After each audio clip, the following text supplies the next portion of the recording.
চুরির ঘটনাকে কেন্দ্র করে ব্যাপক চাঞ্চল্য ছড়ালো গোকুলনগর এলাকায়। তবে অটো চালকদের সতর্কতায় শেষ রক্ষা হল না চোরের। সোমবার গোকুলনগর রাস্তার মাথা অটো স্ট্যান্ড থেকে ছাগলসহ এক চোরকে হাতেনাতে আটক করা হয়।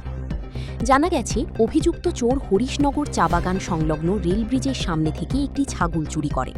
পাছে ছাগলটি চিৎকার না করে সেই জন্য সেটির মুখ বেঁধে অত্যন্ত সতর্কতার সাথে গোকুলনগর রাস্তার মাথা অটো স্ট্যান্ডে নিয়ে আসে।